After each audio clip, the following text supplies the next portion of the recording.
बात करते हैं केंद्रीय मंत्री गजेंद्र सिंह शेखावत की, जो कि पश्चिम बंगाल के दौरे पर हैं। श्यामपुकुर में शेखावत ने जनसभा की है। बीजेपी प्रत्याशी के समर्थन में यहां उन्होंने रैली की है। संदीपन विश्वास के समर्थन में एक सभा की। नामांकन पत्र भी दाखिल करवाया है गजेंद्र सिंह शेखावत ने।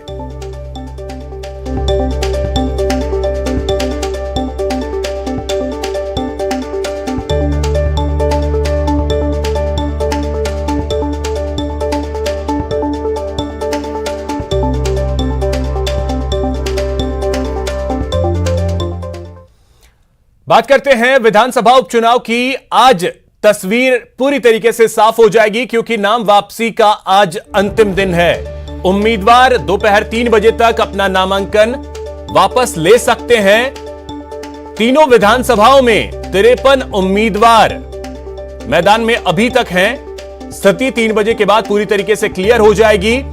17 अप्रैल को मतदान होना है, जबकि 2 मई को मतगणना होगी।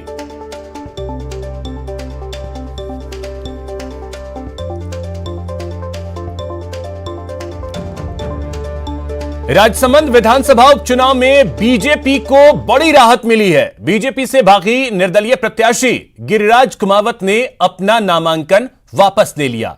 कुमावत के इस फैसले का बीजेपी ने स्वागत किया है।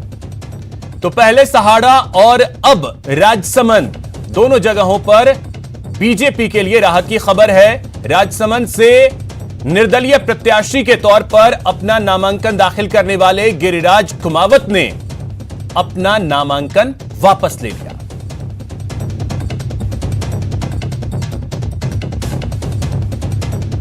कांग्रेस प्रदेश अध्यक्ष गोविंद सिंह डोटासरा एक दिवसीय दौरे पर बीकानेर पहुंचे।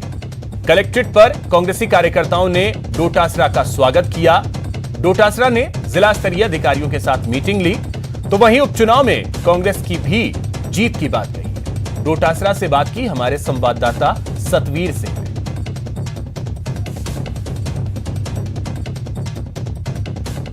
और यहाँ पर जो कार्यकर्ता उन्होंने उनका स्वागत यहाँ पर किया है, उनसे बात करने की जो कोशिश है वो करते हैं। गोविंद सिंह डोटासरा यहाँ पर जिला स्तरीय अधिकारियों के साथ बैठक लेंगे और इसके साथ ही उन्हें छत्तीसगढ़ जाने का जो उनका कार्यक्रम है वो भी यहाँ पर देखने को मिलेगा। हमारे साथ में है जो गोविंद सिंह डोटासरा जी। बिल्कुल बिल्कुल, बिजली का बहुत बड़ा ग्रेड का उद्घाटन होगा और निश्चित रूप से जनता की समस्याओं के समाधान के लिए ही हम लोग आए। मीटिंग भी करेंगे।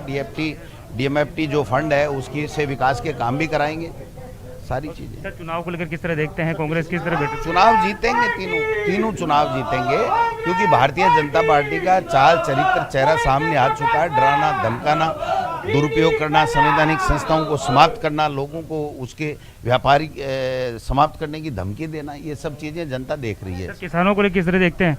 जो अत्याचार और अन्याय मोदी सरकार कर रही है, न भूतो न भविष्य, न आज तक कभी हुआ और न ऐसा हो सकता है। ये तो एक तरीके से मैं तानाशाही की पराकाष्ठा।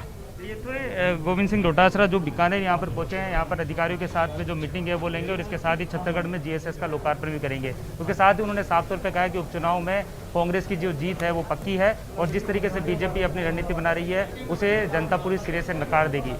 सहयोगी भानु प्रताप के साथ सतवीर सिंह राठौर, न्यूज़ 18 बीकानेर। कांग्रेस प्रदेश अध्यक्ष गोविंद सिंह डोटासरा आज एक दिवसीय दौरे पर बीकानेर पहुंचे। इस दौरान मंत्री भंवर सिंह भाटी ने उनकी अगुवाई की। मंत्री भंवर सिंह भाटी ने कहा कि डोटासरा छत्तीसगढ़ में GSS का लोकार्पण भी करेंगे। इसके साथ ही ग्रामीण इलाके में बिजली की परेशानियों से लोगों को निजात मिलेगी। मंत्री भंवर सिंह भाटी से बात की हमारे संवाददाता सतवीर सिंह राठौर ने। कांग्रेस प्रदेश अध्यक्ष गोविंद सिंह डोटासरा का बीकानेर दौरा है और यहाँ पर जो तैयारियां हैं वो जोरों पर चल रही है। वो शिक्षा मंत्री भंवर सिंह भाटी हमारे साथ में, उनसे बात कर लेते हैं। सर, किस तरह का दौरा रहेगा और क्या कुछ इनका कार्यक्रम रहेगा, क्योंकि अब बड़ी सौगात भी मिलने वाली है छत्तीसगढ़ में? देखिए, राजस्थान में कांग्रेस की सरकार बनने के बाद जनहित के बहुत सारे फैसले हुए हैं। बिजली की यदि हम बात करें तो BD कल्ला साहब हमारे राजस्थान की सरकार में ऊर्जा मंत्री है, उनके भी विशेष प्रयास रहे और राजस्थान के मुख्यमंत्री जी ने राजस्थान के किसानों को और आमजन को गुणवत्तापूर्ण बिजली देने का हमने जो संकल्प लिया था, जो वायदा किया था, उसी परिप्रेक्ष्य में आज छत्तीसगढ़ में 220 kV का GSS बनकर के तैयार हो गया है और ये आज मुख्यमंत्री जी के कर कमलों द्वारा वर्चुअल उसका आज दोपहर बाद में उद्घाटन किया जाएगा। और बिजली के क्षेत्र में यदि हम बात करें बीकानेर में बिजली की क्वालिटी में सुधार की, तो कोलायत में नया GSS 220 kV का स्वीकृत हुआ है। बीकानेर शहर के मुरलीधर व्यास कॉलोनी के पास नया 220 kV का GSS स्वीकृत हुआ है। और एक हमारे हाडला और बोड़ासर में कोलायत में 2 GSS स्वीकृत हुए हैं। तो निश्चित रूप से जब इतनी बड़ी संख्या में उच्च क्षमता के GSS जब चालू हो जाएंगे तो बीकानेर के किसानों को, बीकानेर के आम जन को अच्छी गुणवत्तापूर्ण और एक अच्छी वोल्टेज की बिजली मिलेगी। ये माननीय मुख्यमंत्री महोदय की एक बहुत बड़ी सौगात है, क्योंकि ये जो GSS होते हैं वो करोड़ों रुपए की लागत से बनते हैं और मुख्यमंत्री जी ने ठेठ अंतिम छोर पर बैठे हुए व्यक्ति को भी क्वालिटी की बिजली देना और हर घर तक बिजली पहुंचाने के उद्देश्य से ये काम किया है। देखिए, बीजेपी के लोग एक तरह से वो गलत तरीके से सत्ता को प्राप्त करने का आज उनका उद्देश्य हो गया है, क्योंकि केंद्र की सरकार ने जो वायदे किए थे आज राजस्थान ने पूरे 25 के 25 सांसद इनको दिए हैं, लेकिन हालात ये है कि किसानों की बात को केंद्र सरकार सुन नहीं रही है। मोदी जी और अमित शाह निरंकुश और तानाशाह बन करके एक तरह से राज कर रहे हैं बहुमत के जोर पर। आज किसान सड़कों पर है, बहुत सारे किसानों की मृत्यु भी हुई है, महंगाई बहुत तेज़ गति से बढ़ी है। जो सिलेंडर है उसके, रसोई गैस का सिलेंडर है, उसके भाव दुगने हुए हैं। पेट्रोल और डीजल के भाव भी बहुत ज़्यादा बढ़े हैं, जबकि अंतर्राष्ट्रीय बाज़ार में कच्चे तेल की कीमतें कम हुई है। तो महंगाई बढ़ाने वाला किसान विरोधी ये सरकार है। आज देश का आम आदमी, किसान तो इस भारतीय जनता पार्टी के खिलाफ खड़ा ही खड़ा है, देश का आम आदमी इस सरकार के खिलाफ खड़ा है।